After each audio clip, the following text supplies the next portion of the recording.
Esquece a voltagem da tua máquina para ter algum padrão de traço, sombra e pintura. O que importa nesse caso são os hertz, e eu vou te explicar nesse vídeo por quê. A gente tem uma máquina, por exemplo, que ela está trabalhando em 7 volts e ela está batendo em 100 hertz por segundo, por exemplo, 100 vezes por segundo na pele. Uma outra máquina pode também estar trabalhando em 7 volts, só que essa máquina ela pode estar trabalhando, por exemplo, a 110, 115 hertz. Isso tem uma diferença bem grande na pele. Para vocês terem ideia, as máquinas de bobina que a gente fala que são muito rápidas para traçar, elas trabalham entre 115 e 120 batidas por segundo. Já as máquinas de pintura, elas trabalham entre 90 e 100 batidas por segundo. Mas se a tua máquina não mostra os hertz, fica tranquilo que eu vou te ensinar como fazer o cálculo disso para tu saber quantos hertz tua máquina está trabalhando. Então deixa eu te mostrar isso na prática, tá? Para fazer esse exemplo, eu vou usar a Measure da Decalab, que ali no display da Measure, ela mostra pra gente quantos hertz ela está trabalhando, tá?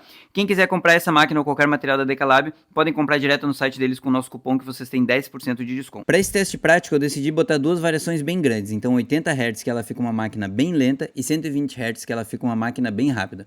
Eu fiz os traços no mesmo tempo e tentei fazer tudo o mais próximo possível para mostrar para vocês a diferença real entre Hz baixos e uma máquina lenta e Hz altos e uma máquina bem mais rápida. Aqui a gente tem 80 Hz e aqui a gente tem 120. Então são 80 batidas por segundo e 120 batidas por segundo.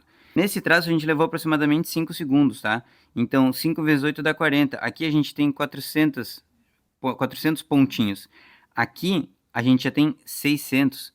Então são 200 pontinhos a mais de pigmentação. Tá vendo que ele está bem mais pigmentado do que esse aqui do lado, né? A mesma coisa quando a gente faz um rastelado. Tá vendo como esses pontinhos eles são mais próximos um do outro? Aqui nesse caso é bem próximo e aqui ele vai ficando mais distante. Olha aqui a distância de um ponto para o outro. E aqui eles são bem próximos, tá vendo? Porque aqui são 80 batidas por segundo e aqui são 120.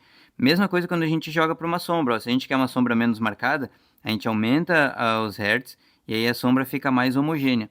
Se a gente quer uma sombra mais marcada, com os pontinhos mais espaçados, a gente diminui a velocidade e aí a gente tem essa variação.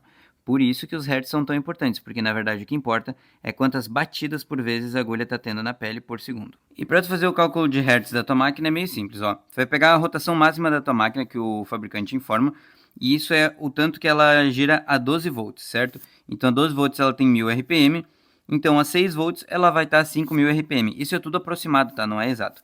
Então a gente vai pegar esse número e dividir por 60. Se a rotação está por minuto, a gente precisa da rotação por segundo, certo? Que vai ser mais ou menos nossos hertz. Então a gente tem que baixar tudo isso para segundos. Fez a divisão da rotação máxima por 60, em 12 volts ela está em 166,6 Hz, ou seja, mais ou menos isso de batidas por segundo. Mesma coisa aqui, ó, em 6 volts a tua máquina vai estar a 5000 RPM, divide por 60, então a gente vai ter aproximadamente 83,3 Hz, tá? Lógico que isso aqui é tudo muito aproximado, se tu quiser uma coisa mais exata é importante que mostre essa informação no visor da tua máquina. E agora que tu aprendeu isso, já salva para tu usar futuramente e saber quanto que tua máquina está trabalhando e qual a média de Hertz que tu trabalha batidas por segundo na pele, que isso é o que realmente importa. Valeu!